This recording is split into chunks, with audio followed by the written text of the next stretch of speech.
നെട്ടൂരിൽ മാധ്യമപ്രവർത്തകയ്ക്ക് നേരെ ലൈംഗികാതിക്രമം. ഇന്നലെ രാത്രി INTUC ജംഗ്ഷന് സമീപമാണ് സംഭവം. തമിഴ്നാട് സ്വദേശി അശോകിനെ പോലീസ് പിടികൂടി. ജോയ്മോൻ ജോസ് വിവരങ്ങളുമായി ചേരുകയാണ്. ജോയ്മോൻ, ഇന്നലെ രാത്രി ഭക്ഷണം കഴിക്കാൻ പോയ പെൺകുട്ടിക്ക് നേരെയാണ് ഇത്തരത്തിലൊരു ലൈംഗികാതിക്രമം ഇയാൾ ചെയ്യുന്നുള്ളത്. ഇപ്പോൾ പോലീസ് പിടിയിലാണെന്ന് മനസ്സിലാക്കുന്നു. നിഷ, തീർച്ചയായും ഇന്നലെ വൈകുന്നേരം രാത്രി 8:00യോടുകൂടിയാണ് ഇത്തരത്തിലൊരു അതിക്രമം ഒരു മാധ്യമപ്രവർത്തകർ നേരിടേണ്ടി വരുന്നത്. എറണാകുളം നെട്ടൂരിന് സമീപം INTUC ജംഗ്ഷനിൽ ഭക്ഷണം കഴിച്ച് തിരികെ ജോലി സ്ഥാപനത്തിലേക്ക് മടങ്ങി വരുന്നതിനിടെയാണ് ഇത്തരത്തിലൊരു ദുരനുഭവം ഈ യുവതിക്ക് ഉണ്ടാവുന്നതും.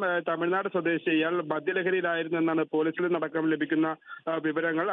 തമിഴ്നാട് സ്വദേശിയായ അശോകാണ് ഇത്തരത്തിൽ ഈ യുവതിയോട് മോശമായി പെരുമാറുന്നത്. കാരണം യുവതി വാഹനത്തിൽ സഞ്ചരിക്കവേ എതിർദിശയിൽ ഒരു വാഹനം വന്നപ്പോൾ ഈ മറ്റു എതിർദിശയിൽ വന്ന വാഹനത്തിന് സൈഡ് കൊടുക്കുന്നതിനായി വാഹനം ഒതുക്കിയ സമയത്താണ് ഇത്തരത്തിൽ ഈ യുവതിയെ കയറി പിടിക്കാൻ ഈ തമിഴ്നാട് സ്വദേശി ശ്രമിക്കുന്നത്. പിന്നാലെയാണ് യുവതി പോലീസിൽ പരാതിപ്പെടുകയും പോലീസ് എത്തി ഇയാളെ കസ്റ്റഡിയിലെടുക്കുകയുമായിരുന്നു. നിലവിൽ പോലീസിന്റെ കസ്റ്റഡിയിലുള്ള പ്രതിയെ വിശദമായ ചോദ്യം ചെയ്യലും ബാക്കി നടപടികളടക്കം വരും മണിക്കൂറിൽ ഉണ്ടാകും. എന്തായാലും വളരെ ദുഃഖകരമായ ഒരു സംഭവമാണ് ഇത്തരത്തിലൊരു മാധ്യമപ്രവർത്തകർക്ക് നേരിടേണ്ടി വന്നത്. ലിൻഷ.